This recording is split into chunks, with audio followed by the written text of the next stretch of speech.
آیا اور جانے والا ہے. سنتے تھے رمضان آنے والا ہے اور رمضان جانے والا ہے. ہم میں سے ماشاءاللہ بہت سے ایسے بھی حضرات ہیں جنہوں نے پورے روزے رکھے، جنہوں نے پابندی سے تراویح پڑھی، جنہوں نے اللہ کی محبت میں زکوٰۃ ادا کی، ان کا بھی رمضان گزر رہا ہے. اور بعض ایسے اشخاص بھی ہیں جنہوں نے گرمی کی وجہ سے روزہ نہیں رکھا، نیند کی وجہ سے تراویح نہیں پڑھی، مال کی محبت میں زکوٰۃ نہیں دی، ان کا بھی رمضان گزرنے والا ہے. اب ہم کو اپنا جائزہ لینا ہے کہ ہم کن فہرست میں کہ ہم کامیاب لوگوں کی فہرست میں ہیں کہ ناکام لوگوں کی فہرست میں. لکھا علماء امت نے تھوڑی سی تکلیف کی خاطر نیکی کو نہیں چھوڑنا چاہیے، اس لیے کہ نیکی باقی رہتی ہے، تکلیف ختم ہو جاتی. اسی طریقے سے تھوڑی سی لذت کی خاطر، تھوڑی سے خواہش کی خاطر گناہ نہیں کرنا چاہیے، اس لیے کہ لذت ختم ہو جاتی ہے، خواہش ختم ہو جاتی ہے اور گناہ باقی رہتا ہے.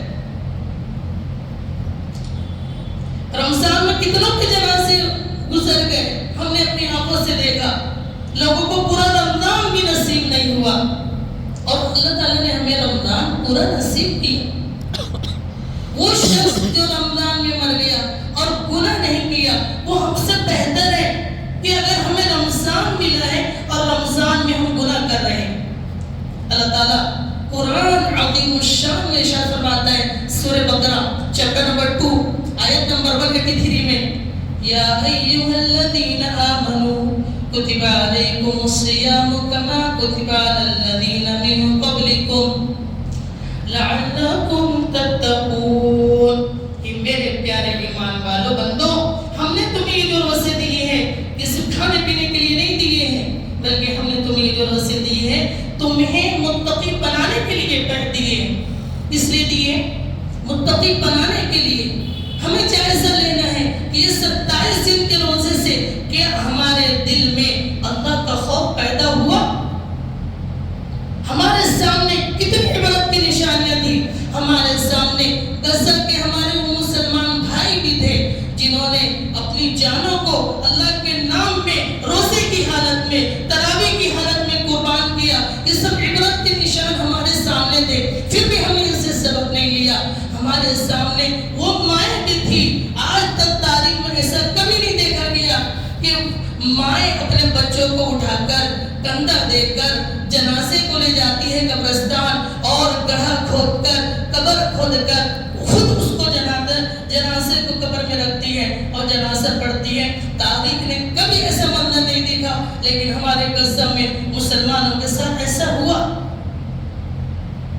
یہ منظر ہے ہمارے سامنے اور یہ منظر بھی ہمارے سامنے. آپ نے وہ ویڈیو دیکھی ہوگی، ایک 4-5 سال والی بچی عمر کی، اس کا سارا خاندان اجڑ گیا. وہ بچی اپنی ماں کی قبر پہ جا کے چپٹ کر لپٹ کر ماں سے کہتی ہے امی جی قبر سے واپس آ. یہ سارا منظر ہمارے سامنے ہے میرے دوستو. اس کے باوجود بھی ہماری زندگی میں کوئی تبدیلی نہیں، وہی غفلت کے ساتھ ہمارا رمضان گزر رہا ہے. حالانکہ اللہ تعالیٰ نے ہمیں نیک بننے کے لیے رمضان دیا تھا، لیکن ہم نے صرف وقت گزاری کی. رمضان سے اپنی زندگی میں کوئی تبدیلی لانے کی فکر نہیں. تب قیامت کا منظر ہوگا اور قیامت کے دن ہمارے فلسطین کے بھائی کھڑے ہوں گے اور غزہ کے بھائی کھڑے ہوں گے اور اللہ سے شکایت کریں گے، اللہ تعالیٰ ہم نے اپنے اوپر مصیبت آنے کے باوجود رمضان کے روزے نہیں چھوڑے، تراویح نہیں چھوڑی اور مسجد اقصی کی حفاظت میں ہم جان نچھاور کرتے رہے، لیکن یہ مسلمانوں کو کیا ہو گیا؟ عالم اسلام کے مسلمانوں کو کیا ہو گیا؟ انہوں نے ہماری بھی پرواہ نہیں کی، انہوں نے ہماری مدد کی بھی کوئی پرواہ نہیں کی. یہ اپنی عیاشی میں لگے رہے. انہوں نے بازار کو آباد کیا، انہوں نے اپنے بچوں کے لیے نئے نئے کپڑے کے انتظام کیے، انہوں نے اپنی بچیوں کو بازار کے حوالے کر کے غیر محرم سے چوڑیاں پہنوائی. کس سے چوڑیاں پہنوائی؟ غیر محرم سے چوڑیاں پہنوائی. حرام ہے کسی عورت کا کسی غیر محرم سے چوڑی پہننا. غیر مسلم سے تو بہت دور کی بات، مسلمان غیر محرم سے چوڑی پہننا حرام قطعی ہے. کیا ہے؟ لیکن ایسا ہوتا ہے، ہمارے گھر کی عورتیں کرتی ہیں. سمجھائیے، ایسا مت کیجیے، ایسا کہیے. آپ لوگ ذمہ دار ہیں. ہندوستان کے مسلمانوں کے سامنے یہ مسئلہ نہیں تھا کہ کشمیر میں 1200 اسکول اس طریقے سے بنائے گئے کہ وہاں پر کفریہ شرکیہ تعلیم پھیلائی جائے. مسلمان جو کشمیر کے ہیں ان کو کس طریقے سے مرتد بنایا جائے، ایسی منظم پلاننگ کی گئی. یہ منظر بھی مسلمانوں کے سامنے تھا. پھر بھی لیکن مسلمانوں نے اپنے اندر کوئی تبدیلی پیدا نہیں. رمضان میں روزے کی حالت میں 2 مسلمان لڑکیاں غیر مسلم کی محبت میں اپنے اسلام مذہب کو چھوڑ کر روزے کی حالت میں مندر جا کر اس غیر مسلم سے شادی کر لی اور اپنے اسلام کو چھوڑ دیا. یہ منظر بھی مسلمانوں کے سامنے تھا. پھر بھی ہم نے اس سے کوئی سبب نہیں. کب میرے دوستوں ہم بدلیں گے؟ ابھی بھی نہیں بدلیں گے تو کب بدلیں گے؟ 29 کو حرمین الشریفین میں ختم قرآن ہوگا. ختم قرآن کے تعلق سے ہم نے ویڈیو اپنا اپلوڈ کرائے ہیں کہ مستحب یہ ہے، صحابہ کرام کا معمول یہ ہے کہ تراویح میں ختم قرآن 27ویں شب میں ہونا چاہیے. اب آپ لوگوں سے بعض حضرات کہیں گے حرمین الشریفین میں تو 29 میں ہوتا ہے. تو میرے دوستوں کو اچھی طریقے سے بات یاد رکھنی چاہیے. ہمارے لیے حجت قرآن و حدیث اور صحابہ کا عمل ہے. کیا ہے؟ قرآن و حدیث اور صحابہ کا عمل. حرمین الشریفین میں تو 10 رکعت تراویح ہو رہی ہے. بادشاہ ایسے بدماش ہو گئے ہیں، ختم قرآن و تراویح بھی نہیں ہوتا. جو رمضان میں وہاں عمرہ کر کے آتے ہیں یا عمرہ میں رہتے ہیں ان کو معلوم ہے وہاں ختم قرآن تہجد میں ہوتا ہے. تو غیر مقلد لوگ کا بڑا اثر قبول کیا ہوا وہاں کا بادشاہ. اللہ تعالیٰ اسے ہدایت دے. ہدایت نہیں تو اس کو اپنے حساب سے نپٹ لے.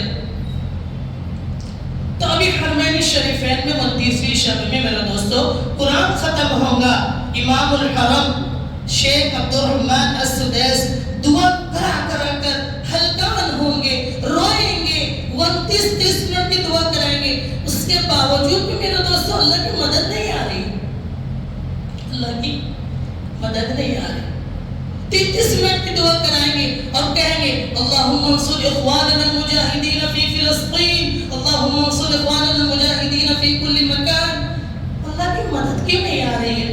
اللہ کی مدد اس لیے نہیں آ رہی ہے میرے دوستو کہ اللہ کو ہم نے ناراض کر دیا.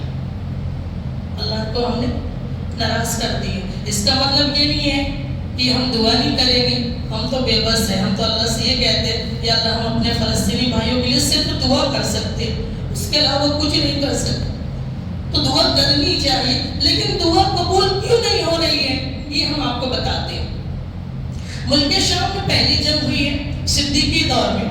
ملک شام میں پہلی جنگ ہوئی ہے حضرت عمرو بن عاص رضی اللہ تعالی عنہ وارضاہ کے ساتھ.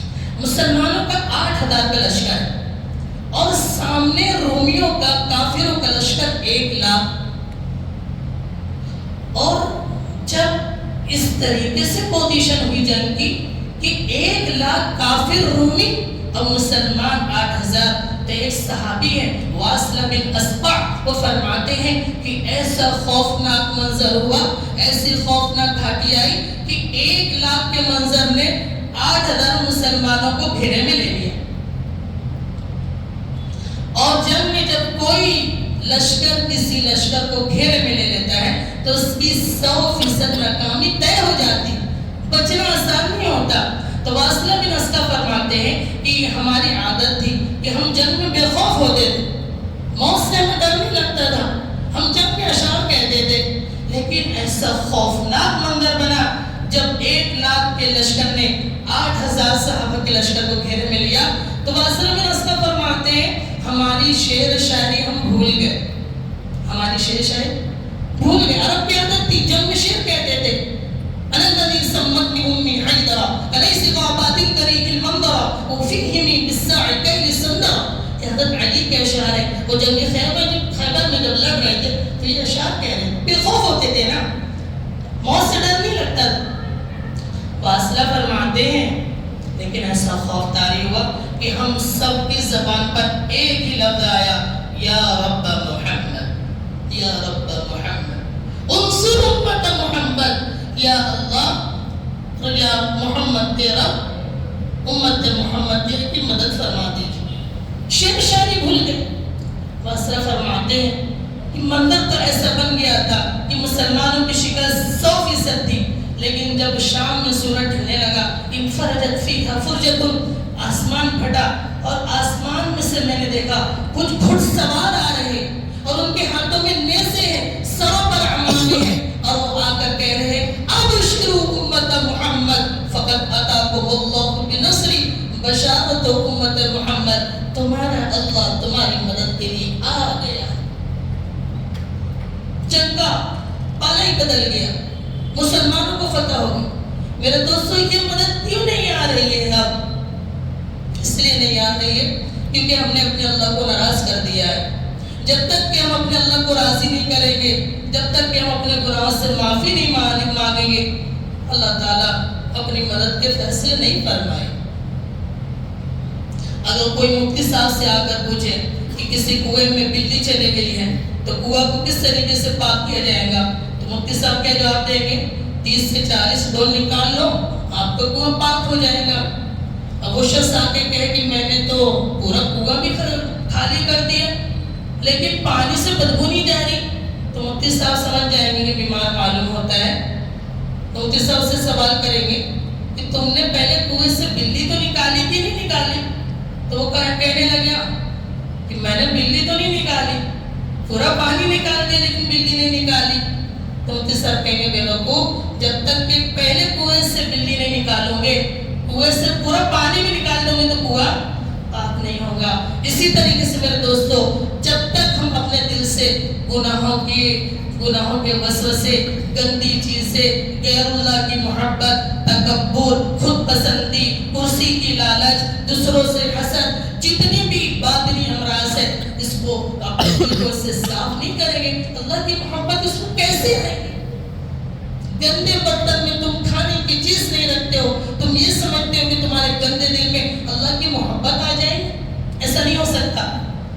اس لیے سب سے پہلے اپنے گناہوں سے توبہ کیجیے۔ رمضان رخصت ہونے کو ہے، ابھی تک اگر ہماری مغفرت نہیں ہوئی ہوگی تو اس لیے اپنے گناہوں سے توبہ کرو۔ کرتے ہو؟ گناہوں کی توبہ کیا ہے؟ گناہوں کی توبہ یہ نہیں ہے یہ اللہ میری توبہ، گال پیٹنا گناہ کی وجہ سے توبہ کرتے وقت یہ علماء امت نے بدعت لکھا ہے۔ کیا لکھا ہے؟ بدعت لکھا ہے۔ حق بات بیان کریں گے ہم۔ کہتا ہوں وہی بات، سمجھتا ہوں جسے حق، میں زہر حلاحت کو کبھی کہہ نہ سکتا، جو زہر ہے اس کو کلاکن کیوں کہیں گے؟ تو آپ سے حق بات بیان کی جائے گی، بڑی شد و مت کے ساتھ کہی جائیں گی۔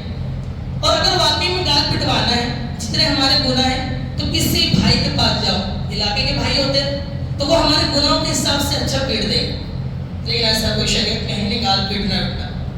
بس اگر گناہ ہو جائے تو گناہ پر ندامت ہونا، یہ شرط ہے توبہ کی شرط کہ گناہ پر ندامت ہو، آئندہ نہ کرنے کا عزم ہو۔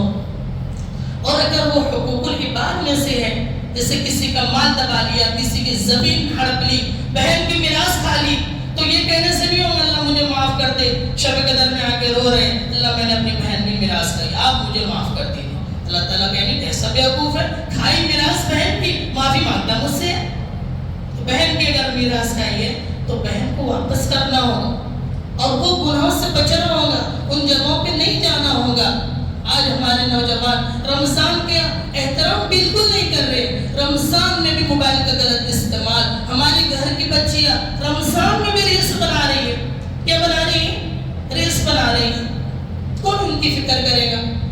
نوجوان بچے شاپنگ کے نام پر لڑکیوں کو چھیڑتے جا رہے ہیں بازار میں، کون ان کی فکر کرے گا؟ یہ مسلمان بچے ٹرسٹ لے رہے ہیں، تمہاری اولادیں ٹرسٹ لے رہی ہے، مسلمان کی اولاد ٹرسٹ لے رہی ہے، نشہ کر رہی ہے، جوان بچے ٹرسٹ کر رہے ہیں، ان کی کون فکر کرے گا بتاؤ؟ اور بھی غم زمانے میں محبت کے سوا راحتیں اور بھی ہے، وصل کی راحت کے سوا، اور بہت کام کرنے کے ہیں امت میں، بہت کام کرنے کے ہیں امت میں، اس لیے اس کی فکر کرو۔ اسی طریقے سے میرے دوستو، آپ میں سے کتنے سارے ایسے لوگ ہوں گے جو 50 سال کے ہوں گے، 60 سال کے ہوں گے، 60 سال میں سے کتنے رمضان دیکھے؟ 40 رمضان دیکھے بالغ ہونے کے بعد، کسی نے 50 دیکھے۔ 50 رمضان دیکھنے کے باوجود رمضان کے اثر کو ہم نے ابھی تک قبول نہیں کیا، ہماری زندگی میں کوئی تبدیلی نہیں ہے۔ آپ میں سے بہت سے 30 سال کے ہوں گے، 40 سال کے ہوں گے۔ میرے اللہ کا کلام 30 پاروں پر مشتمل ہے۔ 30 سال کے ہم ہو گئے، 40 سال کے ہو گئے، لیکن ابھی تک قرآن کا ایک پارہ حل کرنے کی ہمیں توفیق نہیں۔ کیا جواب دیں گے نبی کریم صلی اللہ علیہ وسلم کو جب نبی کریم صلی اللہ علیہ وسلم ہماری شکایت کریں گے؟ اللہ تعالیٰ سورہ فرقان پارہ نمبر 19 حافظ قرآن کے مطابق صفحہ نمبر 1 میں ارشاد فرماتا ہے کہ آپ کے محبوب کل امت کی شکایت کریں گے، وقال الرسول یا ربی ان قومی اتخذوا هذا القرآن مہجورا، یا اللہ یہ میری وہی امت ہے جس کے لیے میں نے پیٹ میں 2 پتھر مارے، جس کے لیے میں نے طائف میں اتنی مصیبت اٹھائی، جس امت نے میرے قرآن کو چھوڑ دیا۔ رمضان میں بھی لوگ قرآن نہیں پڑھتے، ایسے بھی محروم ہیں، رمضان میں بھی قرآن نہیں پڑھتے۔ ہم دیکھتے ہیں ایسے بھی لوگ ہیں جو رمضان میں بھی روزہ نہیں رکھ رہے، ان کی فکر کرنی چاہیے۔ کون فکر کرے گا؟ ہمیں فکر کرنا۔ اسی طریقے سے میرے دوستوں، محبوب علیہ السلام کا معمول یہ تھا کہ رمضان کے بعد جو مسلمانوں کو خوشی کا دن میسر ہوتا ہے عید الفطر، اس کی نماز یعنی عید الفطر کی نماز محبوب علیہ السلام کہاں پڑھتے تھے؟ عیدگاہ میں جا کر پڑھتے تھے۔ بخاری شریف کی روایت ہے، محبوب علیہ السلام صحابہ کو لے کر کسی جنگل میں چلے آتے، اس جنگل کے میدان میں محبوب علیہ السلام کیا کرتے تھے؟ عید کی نماز پڑھتے تھے۔ تو ہونا تو یہ چاہیے کہ ہر شخص عید کی نماز کہاں پڑھے؟ عیدگاہ میں پڑھے۔ جو معذور ہیں، جو بوڑھے ہیں، وہ کہاں پڑھیں گے؟ وہ مسجد میں پڑھیں گے۔ لیکن جوان کہاں پڑھیں گے؟ وہ عیدگاہ میں پڑھیں گے۔ تو عمل کرو گے۔ اسی طریقے سے صدقہ فطر محبوب علیہ السلام یہ گیہوں کے حساب سے نہیں دیتے تھے۔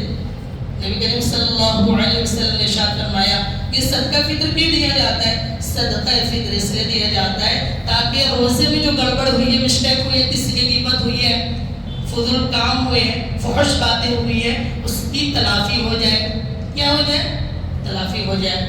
تو صدقہ فطر کس طریقے سے نکالنا چاہیے؟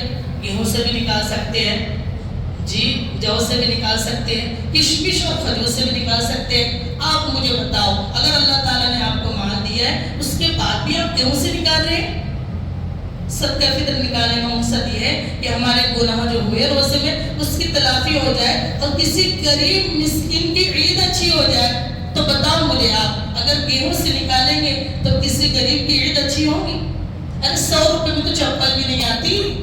اس لیے آپ اگر اللہ تعالیٰ نے آپ کو مال دیا ہے تو آپ صدقہ فطر کھجور کے حساب سے نکالیں۔ 3.5 کلو کھجور ایک شخص پر آتی ہے، 3.5 کلو کشمش ایک شخص پر آتی ہے۔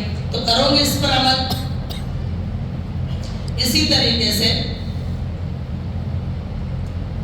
حدیث شریف میں آتا ہے 3 بندے اللہ کو بہت پسند ہیں۔ ایک شخص وہ جو جہاد کے سب پر آتا ہے، ایک شخص وہ جو جہاد کے سب پر آتا ہے۔ ہم سوچ بھی نہیں سکتے کیا ہوتا ہے، ہم صرف سن سکتے، اور اللہ تعالیٰ ہم کیا کریں، ہم معذور ہیں، اس کے علاوہ ہم کچھ کر بھی نہیں سکتے، بس دعا ہی کر سکتے ہیں مسلمانوں کے حق۔ دوسرا شخص وہ جو قیام اللیل کرتا ہے، یعنی تہجد میں اللہ کی عبادت کرتا ہے، یہ دوسرا شخص اللہ کو بہت پسند ہے۔ تیسرا شخص کون ہے جو اللہ کو بہت پسند ہے؟ تیسرا شخص وہ ہے جو نماز میں صف کی پابندی کرتا ہے، سب برابر لگاتا ہے، نماز میں سب برابر لگاتا ہے۔ مسجد میں ماشاءاللہ سے سب سمجھدار لوگ ہیں اور بات کو قبول بھی کرتے ہیں۔ مجھے ایسی امید ہے کہ یہ بات کہنے کے بعد اب انشاءاللہ سائڈ سے صف نہیں بنے گی۔ کہاں سے صف بنے گی؟ 20 سے بنے گی۔ صف کہاں سے بننی چاہیے؟ 20 سے بننے چاہیے۔ ہمارے سب کے موسید مفتی سید احمد شاہجہاں پوری نور اللہ مرکزہ، ان کے جو والد صاحب تھے مفتی سید مہدی حسن صاحب شاہجہاں پوری، یہ دارالعلوم دیوبند کے صدر مفتی تھے۔ کہاں کے صدر مفتی تھے؟ دارالعلوم دیوبند کے۔ اور وہ دارالعلوم دیوبند میں ایک مسجد ہے چھتے والی مسجد، اس کے امام تھے. کیا تھے؟ اس کے امام تھے. تو مفتی صاحب کا معمول تھا کہ جب تک کہ سب برابر نہیں ہوتی تھی نماز نہیں پڑھاتے تھے. جب تک کہ سب برابر نہیں ہوتی تھی نماز نہیں پڑھاتے تھے. یہاں تک کہ مفتی صاحب ممبر پہ کھڑے ہو کے چیک کرتے تھے. بڑی اس کی تاکید ہے میرے دوستوں. ہم اس میں اتنی لاپرواہی کر رہے ہیں، تھوڑی سی جلدی کی خاطر سنت بھی نہیں پڑھتے ہیں، ویسے نکل جاتے ہیں. اب مجھے بتاؤ، اگر اس مسجد میں ایک ہی دروازہ ہوتا، سائڈ میں دروازہ نہیں ہوتا، تو مسبوق کی وجہ سے جن کی نماز چھوڑ جاتی ہے آپ کو رکنا پڑتا کہ نہیں پڑتا؟ اور سنت موقدہ ہے. کون سی سنت مغرب کے بعد؟ 2 رکعت سنت موقدہ. موقدہ جو لفظ ہے عربی گرامر کے حساب سے یہ اس میں مفعول کا صیغہ ہے. اس کا صیغہ ہے، اس میں مفعول کا صیغہ ہے، جس کے معنی ہوتے ہیں وہ سنت جس کی تاکید آئی ہے. یعنی مغرب کے بعد کی جو سنت ہے اس کی تاکید آئی ہے اور اس کو چھوڑتے ہوئے ہم چلے جاتے ہیں. ایسا نہیں ہونا چاہیے، بہت غلط بات. اگر اب تک ایسا کر رہے ہیں اس پر توبہ کرو اور آئندہ نہ کرو ایسا. نبی علیہ السلام نے ارشاد فرمایا کہ جب قیامت کے دن نماز کم نکل جائیں گی، فرض نماز، تو سنت سے اس کی بھرپائی ہوگی. 30 تک اجازت ہے. جب فرض نماز نہیں پوری ہوگی تو سنت سے اس کی بھرپائی ہوگی. اب بتاؤ، ہم سنت ہی نہیں پڑھ رہے ہیں، اور اگر سنت نہیں رہی تو نفل سے بھرپائی ہوگی. تو سنت ہی تو نہیں پڑھ رہے ہو، تو اس کا اہتمام کرو. بہت خراب بات ہے بغیر سنت پڑھے آپ لوگ نکل جاتے ہیں، ایسا نہیں ہونا چاہیے. اسی طریقے سے ان لباس میں نماز بالکل نہیں ہوتی ہے جو لباس پہن کے ہم کسی شادی خانے میں جانا پسند نہیں کرتے. ماشاءاللہ سے آپ لوگ سمجھدار لوگ کیوں ایسا کرتے ہو؟ نائٹ ڈریس میں کیوں نماز پڑھتے ہو؟ ایسا مت کرو بھائی.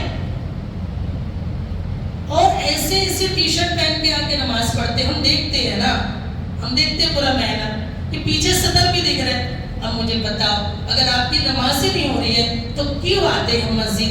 اللہ کو راضی کرنے آتے ہیں نا. اور ہماری نماز ہی قبول نہیں ہو رہی ہے تو پھر ہمارے آنے کا فائدہ کہاں حاصل ہو رہا ہے؟ تو ایسا مت کیجیے، یہ سب بری عادت ہے، اس کو چھوڑ دیجیے. اسی طریقے سے علماء امت نے لکھا ہے کہ بلا وجہ کرسی میں نماز پڑھنے سے نماز نہیں ہوتی.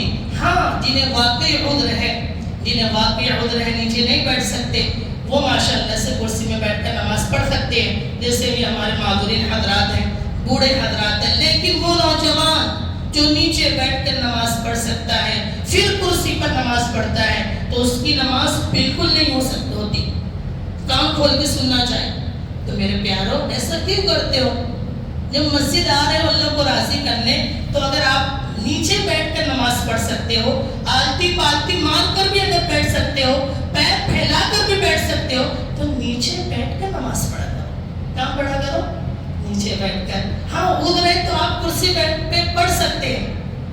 اس لیے ہم نے یہ بات یہ کہی ہے.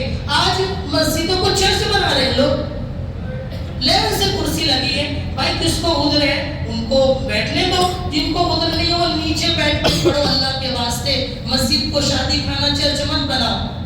سمجھتے ہو یہ سب باتیں؟ عمل کیوں نہیں کرتے؟ پھر عمل کرو گے تو آپ کو فائدہ ہوگا، نہیں عمل کرو گے آپ کا نقصان ہوگا. ہم تو طالب علم ہیں اور اللہ کے رسول کے وارث ہونے کی وجہ سے ہماری ذمہ داری ہے. ہم آپ کو بولتے رہیں گے، آپ ہمیں اچھا کہیں پھر بھی بولتے رہیں گے، آپ ہمیں برا کہیں پھر بھی بولتے رہیں گے. اللہ تعالیٰ عمل کی توفیق نصیب فرمائے. وآخر دعوانا الحمد للہ رب العالمین.